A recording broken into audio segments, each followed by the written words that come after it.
What a good fight. Finally a worthy opponent who lives for the fight. I believe this was the first time I saw a spark of life in his eyes. Fitting that it come out just before I snuffed it out.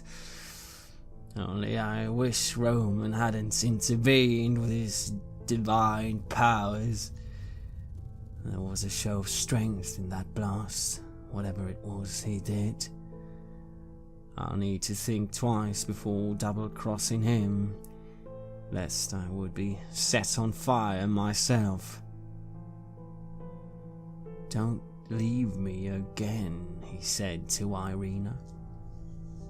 Roman was right. There was something off there. I wonder if he's connected to the devil somehow. No matter. We have a new objective. Kreshik. And the abbey that awaits there. Could it be that the blade is hidden there? We'll need more than dusty old diaries to win this fight. This is Red Moon role-playing.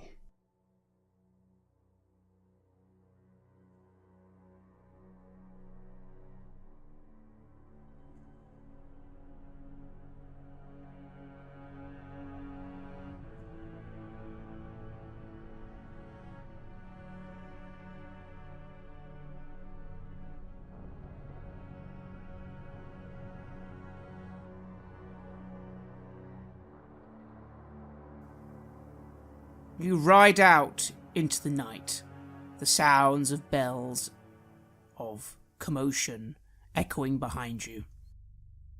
You ride out onto the road you've travelled once already. But it all seems different now in the night. The woods, which seemed far away, seem closer. The lake, dark and imposing on your right. Already you feel branches in your face, figures on the road, and yet not. Your eyes must be deceiving you. Everything is more sinister as you ride into this darkness. What are the thoughts going through your head, Roshik, as you ride into the night? Well, my limbs are still aching from that last fight, though it was a good fight, and I do feel a bit, battered still, and I would like to use my second wind to regain a few hit points, if possible. Okay, so I recover 9. Your wounds are not as deep perhaps as you thought, but you definitely draw a hand away and blood is on your hand. You were cut badly by that battle axe. Still, you've had worse, and you seem to tough it out for now, but some medical attention will be needed at some point soon. Don't worry, friend. When we have a chance to take a breath, I will call upon Lathander and he will help you. But first we must get to some safe distance from the city. Yeah, I would appreciate that. That was a good fight, though. We sure gave him what he deserved. We killed him. He would be alive now, if not for us. Yeah. Alive with that wretched hand, doing his sordid business, getting ready for that festival, or whatever it was supposed to become. I think we did the people a service in that city. Not that I care too much about that, but still, if it helps you ease your mind.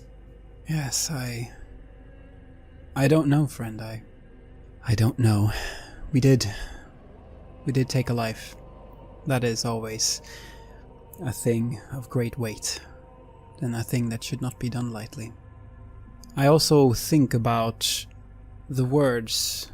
I think about the words from the prophecy about the old sun. How it's hidden there. How the saint fell long ago, and the saint now knows not that they have fallen. In the abbey, right? Is that where the old sun is? What is it? Can it help us get out of here? You think these thoughts to yourself, and you're not sure of any answers. However, you do know that one of these prophecies has come to pass. You are sure of it. Does that mean the other prophecies will also come to pass? Or do you have to make them come to pass? The old sun, I say loudly. Do you remember that she said that? The old sun. That it's hidden.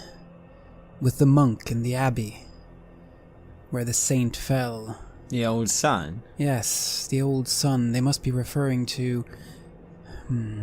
I don't know, but the Morning Lord? Lathander, perhaps?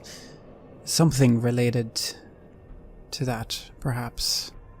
Do you think it doesn't seem to exist in these lands? People don't seem to know him that well. No, and the sun doesn't rise. Perhaps that is where we can find him. Perhaps we can give light back to the land. If we go there, to Krezek,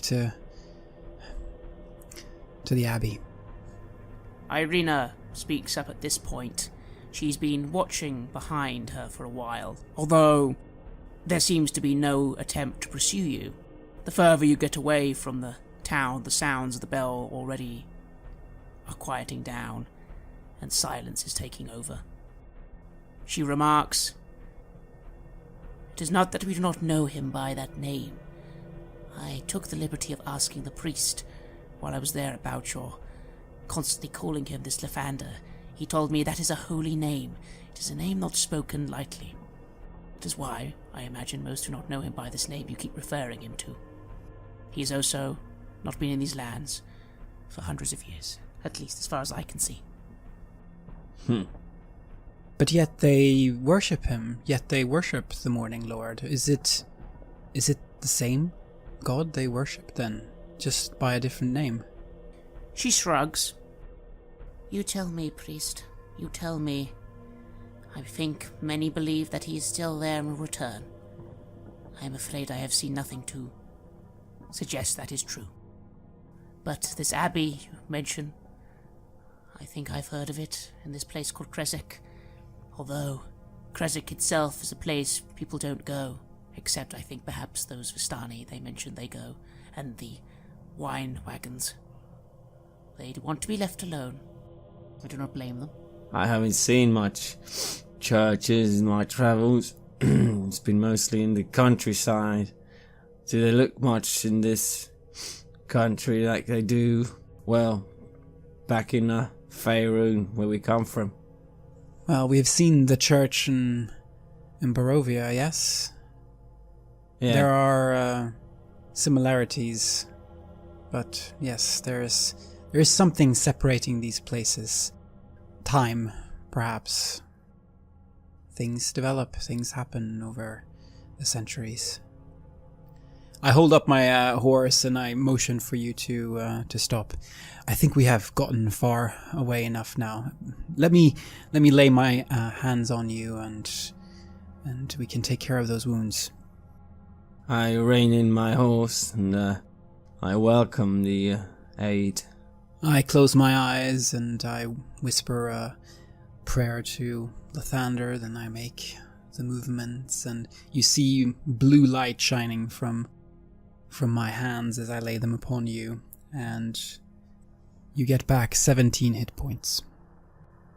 I shudder at this because it's quite a strong surge of life, and the feeling of wounds closing, sort of with the itch that would come along with it, but it's quickly passing into just being whole again. And I'm not really used to this kind of magic. Thank you, priest. Lathander smiles upon you, my brother. As you administer to his wounds, you take a moment to take stock of where you are. The road is beneath you. The road you travelled before. You remember that it, for the most part, was a straight road, a few crossroads here and there that you have not yet reached. The lake still seems ominous next to you, and the woods filled with sounds, squawks, howling, the sound of beasts, and wind.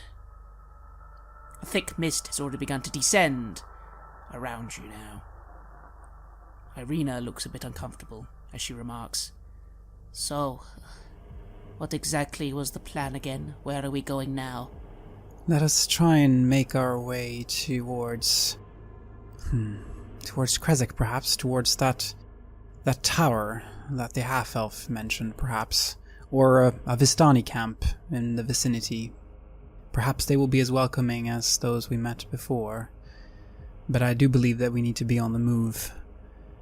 Best not give time for any wolves to pick up our scent. Agreed. Let's start moving towards Kresik and see if we come upon a place to, set up camp or join any others travellers on the way. You return to your horses and begin once again to advance. Although, are you perhaps advancing a little slower now? Faster? Well, I want to keep a pretty brisk pace, just not to be an easy target, but we don't want to tire out the horses prematurely either, because it's a little bit of a trip.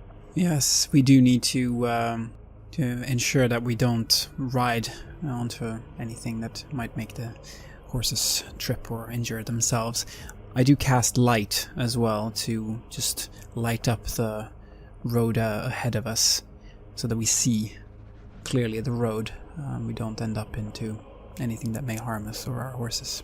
I become shortly blinded by this at first, having gotten used to my night vision, but and I turn to you and I say, "You really think that's a good idea? It'll be easy to spot from, the forest." Yes.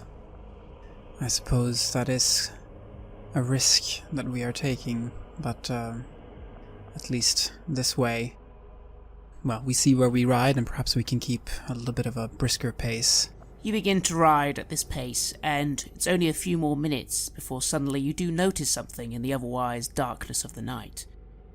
To your left, with the river still being on the right-hand side of this road, to the left you see, a little distance away, some sort of light, possibly coming from some campfires. You then also notice directly ahead of you movement. Some people are with lanterns? Yes, as they kind of come a bit closer, you see what you're pretty sure is some rapid movement of people perhaps on horseback or something, with lanterns, and they are coming towards you. What do? I look to Roshek. What do you think? Are they peaceful? Shall I dismiss the light? Shall we try and hide? Well, I as we keep advancing, I'm trying to get a look at what they look like. With your low light vision, it's still quite hard to see. They're a distance away, but you can tell details. Cloaks, horses, men on horseback with lanterns. In the time it takes you to watch them, though, you realise they've already veered off. They are not coming towards you anymore. They've gone off the road. They are heading to whatever this source of light is, riding away. Although it looks like maybe this area is only 10 minutes away, 20 minutes. There seems to be something up there that they're heading off to. You see that light? Yes, I do. I wonder what it is. But, yes, How long have we ridden now? It's not been more than an hour or so, surely. It's been even less than that. 20 minutes at most. 10 minutes it took you to get away from the town for a reasonable distance, and now you've just started up again. This place is still reasonably close to Valakai, it seems, but not completely close. Then we must make our way towards Kresik. We are too close. Someone may come looking in the vicinity, or may have heard of what happened in the town, so I do not believe it is safe. What do you say? You might be right, actually. There is strength in numbers, but those numbers can also easily turn against us if there would be some sort of bounty hunters and the guard would come looking for us and ask for help. Agreed. Well, let's continue on then. Yes, towards Kresik. Perhaps you can lead the way, friend. You see well in the dark, yes? Yeah. Yes, I will follow you then. The light does act like a beacon. You are correct about that, and there is more activity on the roads than I had expected. I'll let you know if there's something you should watch out for. Yes. I can call forth the dawn when things become truly hairy, so, yes. When the time comes, let me know. What do you mean by that, exactly? I can call forth the sun. Yeah, you mean through the sky? In front of us. Alright. Well, that would definitely draw attention anyway, but I suppose it might come in handy. I, spur my horse and take the lead. And you ride on into the night, passing by then for a moment a road that seemed to lead to where this light was, but then quickly moving on. You ride again for another 10 to 20 minutes, passing by the forest now, thick, dark. The branches seem to be reaching out towards you, Roman, trying to snatch at your clothing. This cannot be, of course, for they are merely trees. And yet, in the dark, your eyes seem to be playing tricks as you see hands reaching out towards you. And on the roadside, corpses. And yet no corpses. Just mounds of old earth. The fog is starting to get thicker. How do you feel? I feel uneasy. The dark has always been something that I've been afraid of ever since I was a child. I've always felt safer in the light. Perhaps that is one reason why I found my god. It's not a good feeling. I wish to call forth light, but I do not dare to do it. I do not wish to invite any unwanted attention, so I steel myself and I continue following after Roshek, telling myself that they are just trees and it's all okay. Lathander is watching over me. Far away perhaps, but he is watching over me. Do I see any of this as well? You do. Well, I'm a bit unsettled by the illusions and the way the trees just come and go, and these corpses, you say, that sort of mash back into moons of earth. It makes me feel like we're sort of stuck in a loop. It feels like nothing is changing right now. I'm getting uneasy, wondering if we're actually moving forward or making progress along the road. Irina keeps looking behind you, but otherwise is silent. She doesn't seem scared, however, just pensive. Roshek, make me a perception check. 12.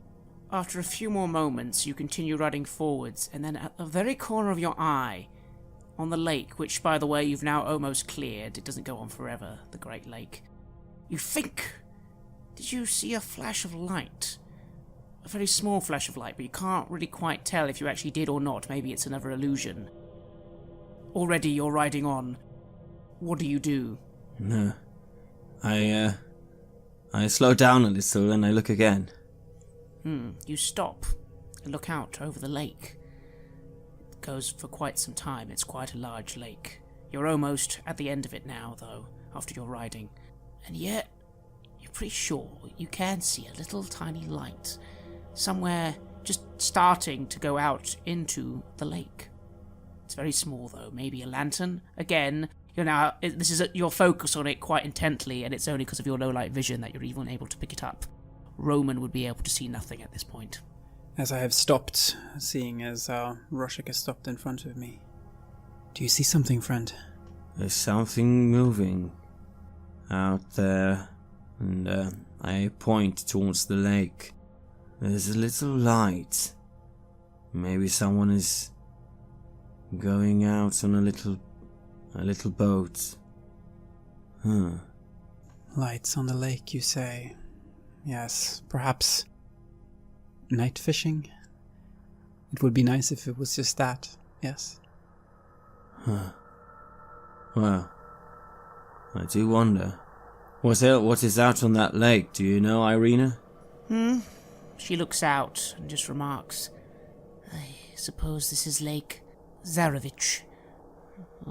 If you look ahead, you can see far off, beyond it, the mountains. What do you know about that lake? She shrugs. It is a lake. Mount Baratok, yes, that's it. You can see it beginning to rise far, far off, past the woods. I guess someone's going fishing, although who would be fishing at this time of night? Would have to be crazy to do that. Well. I look at it for a bit, suddenly distracted by it, and then I just spur my horse to start moving again. Yes, you turn, watching for a few moments more as this light seems to be going out a little further into the lake, and you spur your horse and move onwards. Roman, what do you do? I look towards the lake, seeing nothing but darkness, and just shake my head, and I follow Roshik. And you both move on into the night. You ride on for what feels like hours, but you can't really tell anymore. When you rode in the day, you felt progress was being made easy, but now it seems difficult. The lake is gone, and now both sides of the road are surrounded by thick forest, the branches entangling, closing in. I'm humming a tune under my breath, trying to keep a spirit up, traveling tune. I recite scripture in my head, trying to remember all those chapters that I have memorized, trying to calm my nerves. And your nerves are calmed a little, it seems, for a moment, especially as you look upwards and notice a bit of illumination. A moon. Strange how some of these nights here you've not seen a moon, but tonight suddenly there is a moon, bright in the sky, full. Large, though, and it doesn't quite look like any moon you two would have seen before. It is not the moon of Faerun. It is just a moon. Still, the path in front of you seems to be illuminated a little now. You can see a bit further than you could a moment ago, even though these mists are thick and heavy around you. And groaning sounds seem to be coming closer to you now. Sounds of misery, of pain. Irina seems alerted. She grips her sword a little. I think something is coming. Is that the same sounds that we've heard before with the elf? It is not. This sound is more guttural, more physical. This is not coming from some strange place. Something is coming. Roshik, you can see ahead now. Some figures are starting to mill in the way of the road and stand a good 5 minutes in front of you where you are riding. What do you do? They just stand there on the road. At this point they seem to be standing, but unless you stop your horses, you'll be upon them in a few more, a minute maybe two. Alright, are they blocking the road? Will I be able to ride past them? They are now blocking the road, it seems. Yes. I rein in my horse then. You rein in your horse and stop as these figures seem to stand there on the road. 4 of them. In your low-light vision, you're able to detect that they are wearing clothing, leathers, old armor, but it looks rusted. Roman, you can see this now as well. These figures standing, groaning, their heads tilted slightly in unnatural angles as they just stand there. Roshik has stopped his horse. Do you? I do as well. Well, the road leads past them. Shall we see if we can scare them off with a little bright light? Yeah, might be an idea. There's sounds they're making. I don't think they're human. No, clearly not. Clearly not. Both of you roll me a perception check. 20. 21. Just as you're about to lead this movement, both of you feel it. Someone is directly behind you. You don't know how you felt it, but you were very sure, and you turn instantly. And indeed, someone is very close behind you. They came so close, and yet you have noticed them just before they truly reached you. A figure is walking. He is tall, dressed in a cloak, although not a mere travelling cloak, a very well embroidered cloak of a nobleman. And he is coming towards you, mist billowing around him as he comes from the other direction. What do?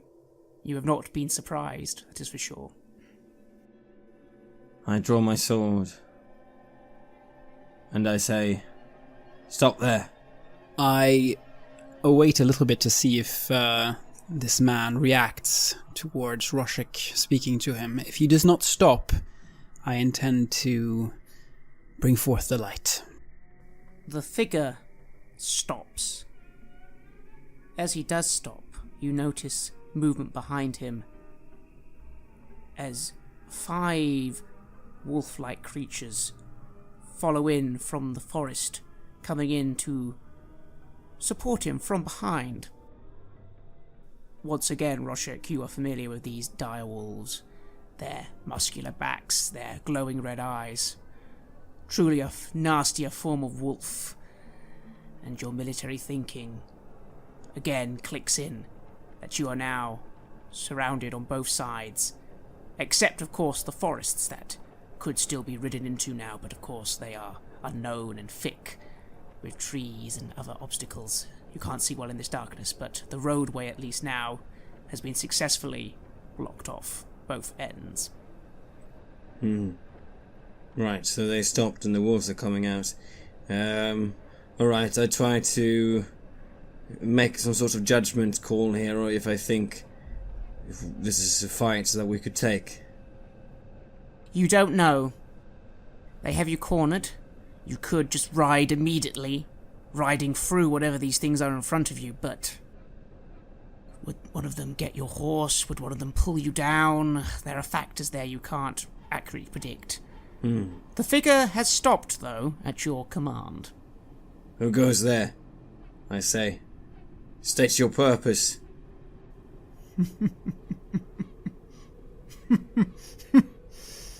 The figure laughs, very amused.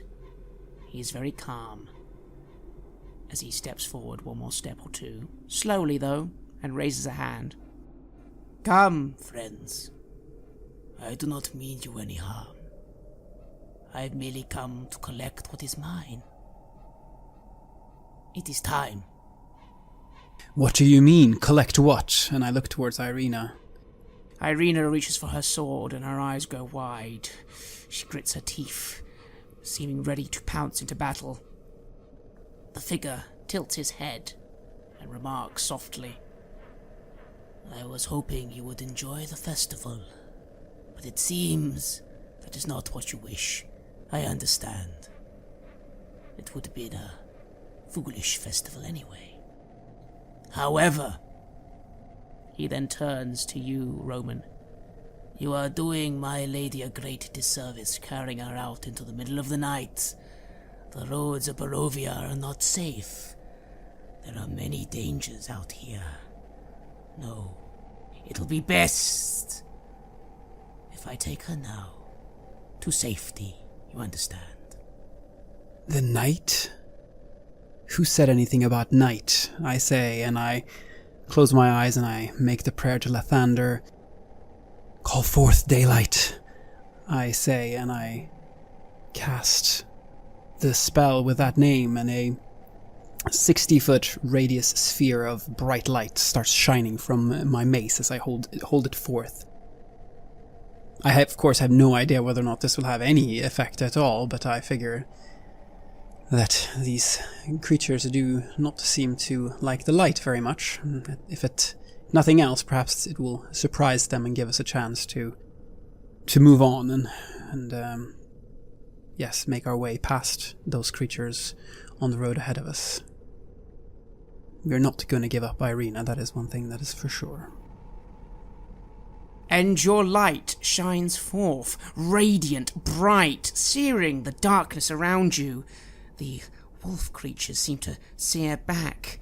The creatures in front of you do not seem to care so much, although they are perhaps finely shown in the light to you, Roshek. You can see they are not men, or rather, men they were once, but now their flesh is rotting. their eyes hollowed out, strange green ichor coming from their mouths. The figure for a moment looks at you, Roman, and he smiles before holding out his hand, and the fog rolls in, thick, heavy. It rolls in, completely submerging you entirely, and for a moment you can see absolutely nothing in front of you now. Your light is dimmed significantly. What do? Ride! I yell. I squint at the light at first, then look between the rotting carcasses ahead of us, the direwolves, and this man, or whatever he is, who called forth the fog. But as Roman gives the call, I waste no time, and I straddle my horse to get into a gallop. And you ride forward, although you are filled with a moment of apprehension, for this fog has already blanketed out that light. You can't see straight ahead of you anymore. Those figures seem to vanish into mist. Everything has vanished into mist. But as you ride forward, it does seem that the glowing light from Roman's weapon is at least illuminating a little bit directly in front of you. And you ride, trying to get out of this fog. You ride straight forwards, I'm assuming. Yes, I'm riding straight towards where these not men were, where these living dead were. And as I believe that we are coming closer, I lift my holy symbol with my other hand, and I yell, Lathander! And I use Turn Undead. And your light shines forth again as you ride from the midst of this fog. Light seems to be coming ahead now a little as you move forward with your own light, and you see these figures rear up in front of you. But some of them do suddenly seem to irk away, groaning in defiance, but being shoved back by your holy radiance as you ride through these creatures. One, however, didn't move, even if it wanted to. You now, Roman, are upon it, and it swipes at your horse before you trample it down with your own horse. But it cannot get you, of course, as you trample it down, although you feel a buckle and your whole horse sways a little. Roll me a dexterity saving throw. Then I get, unfortunately, I only get 9. You struggle to hold on to the reins, just about managing to keep your balance, but unfortunately you kind of sway very violently to the left, and your horse crashes straight into Irina's. In the collision, Irina loses her balance and falls off her horse. She tumbles to the ground, her horse for a moment, panicking and disappearing into the mist and fog. The remaining creatures retreat for now, but Irina is in trouble. She yells out, "Help!" What do, Roshek? I rein in my horse as quick as I can to turn back and get off the horse to help her, to get her up on hers. Roll me an athletics check. 17. You grab her and fling her onto your horse in a quick, well-practiced movement, stumbling around a little now as this fog is still enveloping the area, but a little less now you've moved away from where its centre seemed to be. However, you suddenly feel a scratch at you as you look down to see what must be this thing that Roman rode down. Half of it is gone, literally trampled down by horse, but the other half seems to have risen quickly and is trying to make a swipe at you. And it tries to grab on you in fury. This creature so slow moments ago suddenly filled with some unholy vigour, and it bites into your leg and then claws at you. You take 8 damage before kicking it away, its last bite missing you. Foul beast! And I kick it off, and I urge my horse to move on again. It's time to roll initiative. 6. 19. Very well, Roshek.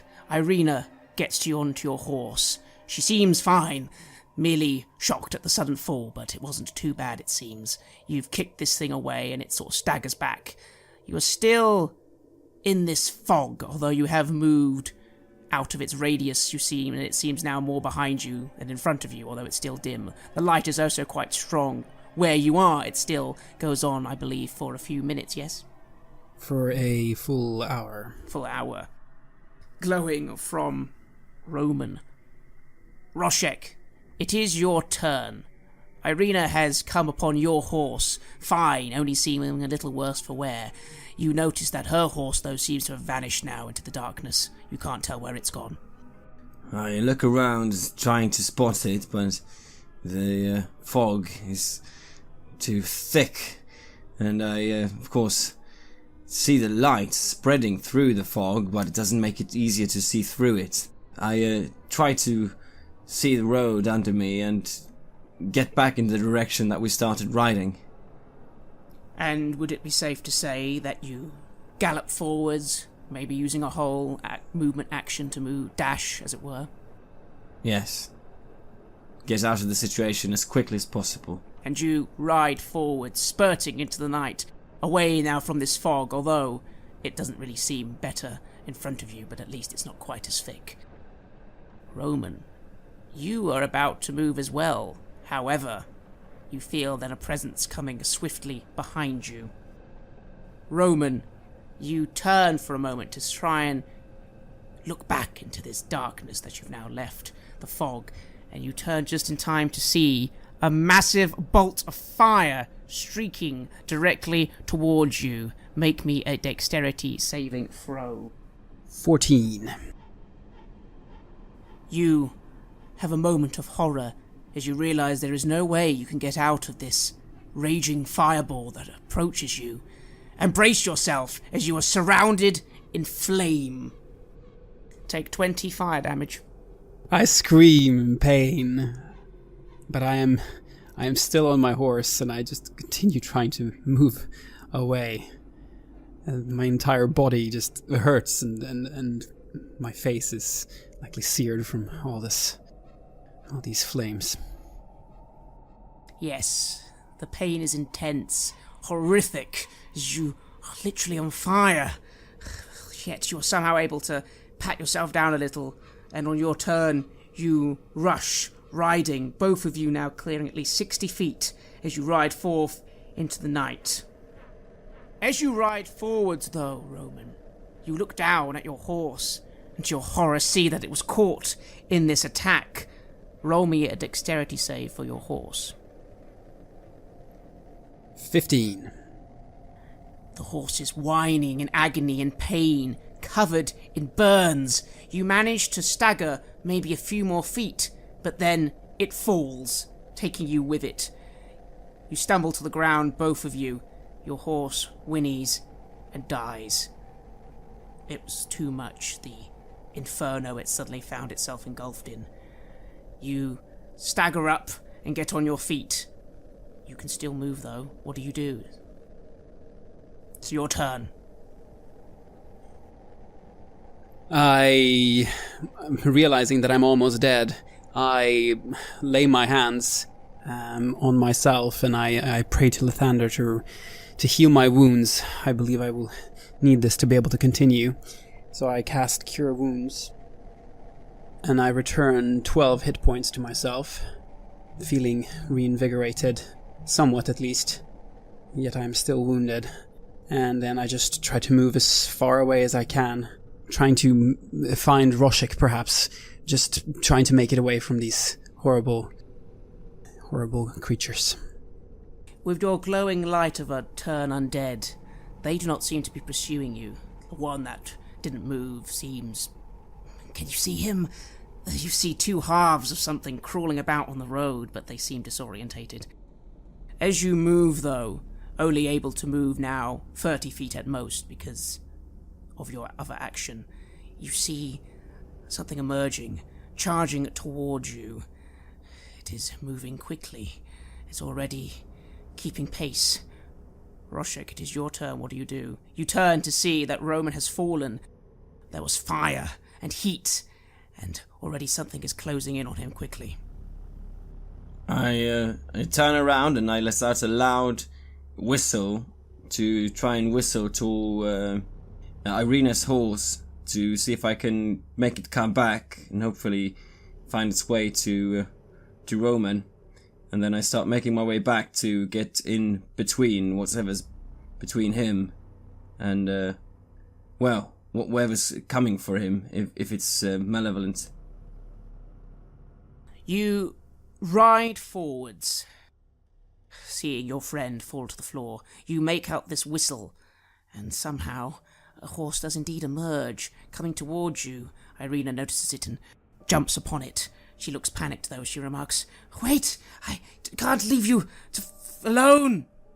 And she gets on the horse, but you've already ridden back to Roman's side. You come to his side, looking down, seeing him.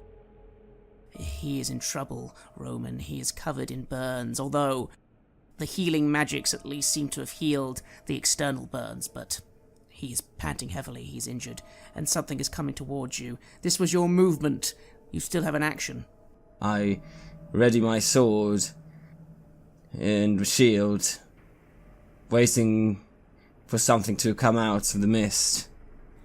And you ready yourself, ready to attack anything that comes to claim Roman. And as you ready yourself, you notice something coming from the distance, moving quickly. He looks to you. It is indeed the figure emerging from the fog. He's coming towards the light. The light is still glowing. And for a moment you see a wince, some hissing, and then a smile as he walks forward, seeming to be burning a little in front of you, and yet he doesn't seem to care. It stops. This man, he doesn't then come within your attack range. He looks to you, Roshek, and remarks, "This is how you show hospitality to a ruler in his own lands. You will stop this now. Roll me a wisdom saving throw." 19. And you just feel for a moment anger at this command, and you stare at this figure, and you do not care if he has asked you to stop. I retort, "Hospitality? You're the one that ought to show hospitality, seeing as we are coming to your house." He frowns a little, remarking, "Hospitality? You have attacked me in the middle of the night, and all I came to do was converse with you. Truly barbarians. Now then." Roman, it is your turn. You're on the ground. You are in agony at this fire that has consumed you. This figure has stopped. You look for a moment, looking to see your light banish him away. It is not making him move, though. He almost seems now to be ignoring it. What do you do? I sort of brush myself off a little bit, and I stare at him, and I close my eyes, and I pray to Lathander, and I say, "Be gone, we just want to leave!" And I cast my guiding bolt, using my inspiration, in the hope of banishing this beast that is standing in front of us. Does 21 hit? It does. Roll damage. 17 damage. Your cascade of bolts fly forward. True, you are holy. He doesn't even move. He takes each blow head on, and you blink, and there seems to have been no effect at all. He should be burning, withdrawn, sizzling even a little. It's almost as if they didn't even touch him. You look confused for a moment, although he does have the glow of an attack with advantage. Roshek, it is your turn. What do you do? You too have seen this display. That force that so earlier on demolished that man Izek here seems to have done absolutely nothing. Well, I try to think fast here, but I'm not very good at that. The thing is, I I don't think we can beat this foe. If this is really the lord of the land, we will still need to claim that sword. I don't know, maybe he can be reasoned with somehow. Maybe if he's just after the girl, maybe we can't stop him really. Maybe it's better that we try to, let him have her, and then at a later point we'll be able to, do something proper. So I lower my shield and I raise my sword toward him, just talking now. Stop this. Stop this. The girl is riding with us. She's our companion. What is it you want from her? If this is your land, then surely you don't need her to be by your side constantly if she really is yours. As you say this, she has ridden over to your side in the conversation lull, even though it wasn't quite her turn. The figure smiles. You notice the wolves from before slowly now coming back behind him, still strong, even if these other undead creatures seem to have been repelled for now. You talk much, one who will kill the devil. And yet, you have a point. Irina, should I simply go? Should I tell Ismark that you will not be seeing him soon? Irina's eyes widen. What are you talking about, devil? Your brother? I have him, but I can see your friends wish for you to ride with them. I shall return and tell him you wish him well. I look between the two, unsure what to do. Roman, the immediate danger seemed to have stopped for the moment, although you notice that he's still standing a little away from you. What are you doing? I've gone down on my knees, having seen that my attack had no effect, and I'm laying hands on myself, trying to get myself ready in case this turns ugly again. And I cast Cure Wounds on myself, bringing back another 9 hit points. And then I'm just standing there on my knees, panting. That attack took a lot out of me. Also, make me a wisdom saving throw. 11. As you start healing yourself, and just at the end of his conversation, the figure looked to you. He hisses a little, a slight sizzling once again coming towards him as he starts to stride, not directly towards you, only a few steps. Perhaps, priest, now we can talk. Put out that light. Cover it. It is abhorrent to me. And you suddenly feel that you've gone about this all the wrong way. You're a priest of Lathander. You do not simply hurl his fury at people without any explanation. You investigate. You diplomatize. You should put out that light. You have been a very rude and very foolish priest. You really should put out that light as best you can. Yes, I suppose that is what I should do. Yes, that is what my training tells me. And I cover my mace with part of my clothing, trying to keep the light from, coming out. And the light goes now, still obviously glowing because it lasts for so long, but you feel good. You are acting as you should. The man is offering talk. You feel ashamed of yourself for retreating to such barbaric methods so soon. Roshek, you notice Roman putting away the light. The man looks to you now. Now then, are you finished with your display of defiance? What's going to happen? I wish for Irina to come with me now for her safety and visit her brother. If you do not wish for that to happen, I suppose her brother will simply miss her.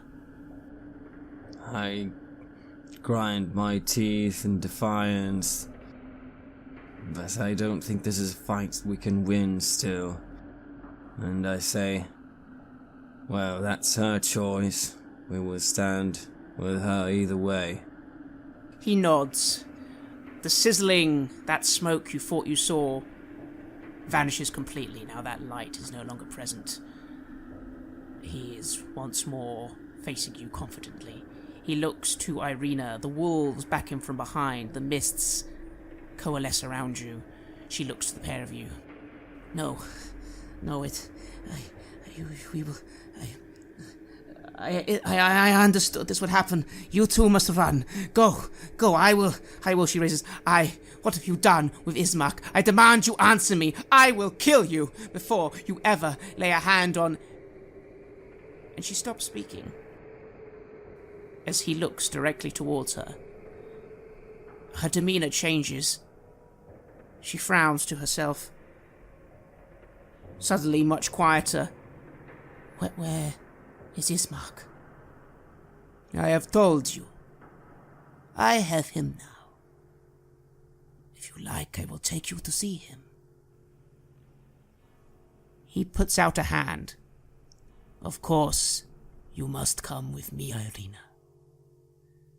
If you do now, I shall let your friends go. No harm shall come to them. I promise. She looks to both of you and places her sword away. You notice a tear running down her cheek. She is silent. Roman, you seem to have recovered some of your strength now as you start to stand. What do you do? I try to catch Roshek's attention. Brother, we'd best go while the going's good. I'm filled with resentment, but I nod, and I say, fine. Irina, if you won't be needing your horse for that journey, I know that we could use it. She doesn't say a word. She's just staring. She removes the scarf around her neck. You see wounds on her neck. Bite marks, it seems. She's been hiding all this time. She's no longer paying you any attention as she just starts to move slowly towards this man. The wolves have stopped. The fog settling a bit. This man turns to the pair of you. Now, was that so difficult? You are not very polite to hosts. I'm sorry I had to discipline you. But insolent whelps sometimes must be taught a lesson. Still, I am a man of my word. You can go now. You hear behind him, suddenly, the sound of something approaching. From the mist that seems to be dispersing a little, you see something coming forwards. Fire. On its mane, some sort of horse. It is a powerful-looking horse, strong, muscular, and its very mane seems to be made of flame. It is coming up beside this man. He looks to Irina and simply whispers something in her ear, and wordlessly she goes to take her place on this horse. He looks to you, Roshek. I respect one with such great will. But you have done a good job. You have kept her as safe as you could, but you have been foolish leading her out into the dark. I will take her to safety now.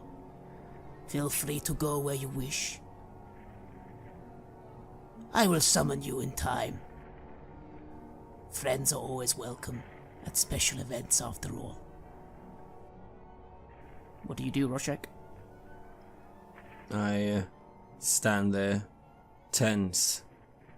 I don't want to turn my back to them. If they're on the way to leave, I'd prefer them to do that before I get up on the horse. If he is waiting for me to leave, I will get up and go. And you start to go. Roman, something is wrong. You feel this is wrong, and at the same time, you feel it is right. He is taking her to safety. He has not harmed you any more than you deserved. You did try to run and defy him, and yet again a voice saying, no, you were right to defy him. He's a creature of evil. This is conflicting. How do you feel? Yes, I am torn between these two voices. I try to reach out to Lathander and ask for guidance, but he is so far away. I get up and I move towards the horse. It is time to go. I would like to throw some witty remark back at him, but I cannot do it. It would be rude. It would be rude. And I start making my way out of there. You sense him watching you for a moment as you just start to ride off. And you, Roman, look behind one last time to Irina. And you see her eyes, and for a moment you see sorrow and misery. And then you begin riding into the night. You ride 10 more minutes. You no longer hear any threatening sounds around you. All seems peaceful now. And Roman, immediately, you feel anger within you as your mind clears. What have you just done? Why did you put away the light? Why did you listen? Roshek, you on the other hand, seemed very certain. You didn't have any strange forces making you think that way. How do you feel? I feel... well, I am pensive. I'm thinking about the bite marks that I saw now. I feel a bit of resentment, not being able to protect what was part of the group. But I also think that in order to survive ourselves and to, well, how should we say, ultimately protect her, we will need to be stronger. I think we did the right thing, but it feels like shit. Roman, how do you feel now this realization comes upon you that something happened there? You were not yourself for a moment. He warped my mind.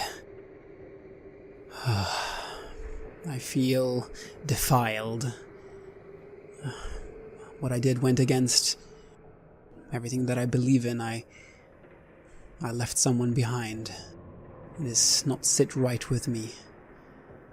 Yet, I am struck by the realization that every story has a beginning, a middle, and an end.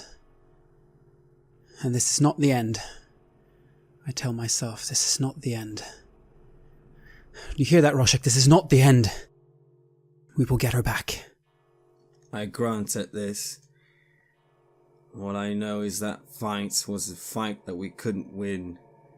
You saw even your spells against him had no effect, except for possibly the daylight from your mace, or the sun, what you would call it. That seemed to annoy him, but we were not ready. Know this, Roman. I will try and protect the group I travel with all I can, but I'm not eager to throw myself away for someone else's life. Just know that. I nod. And with that, you ride into the night. The sound of howling, distant now. The moon, vanishing it seems, covered by a dark mist.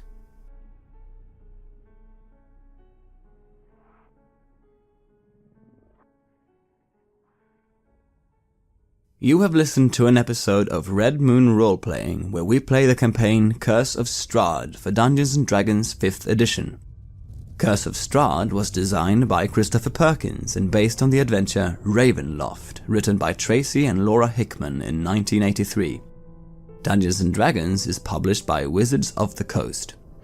The music is created by Metatron Omega, Flowers for Body Snatchers and Word Clock, and is used with permission from their label Cryochamber. visit cryochamber.bandcamp.com or their YouTube channel for more tasty dark ambient. A new episode of Red Moon Roleplaying is released every Friday. Please like our Facebook page and give us feedback, comments and input there. You can also visit us at redmoonroleplaying.com. Finally, a huge thank you to our growing base of supporters. You are truly amazing and inspire us so much to keep going with the show. If you haven't yet found us on Patreon, please have a look at the links in the description and see if you want to show your appreciation and encourage our work with the show there. While the show will always be free of charge to our listeners, Patreon supporters have access to extra material such as our bonus Q&A podcast Ask for the Moon, where we discuss all topics and questions our Patreons have for us. You can even get access to the full-length, raw and unedited versions of our gaming sessions way before they are released as finished episodes. Thank you for listening. Looking forward to meeting again next week.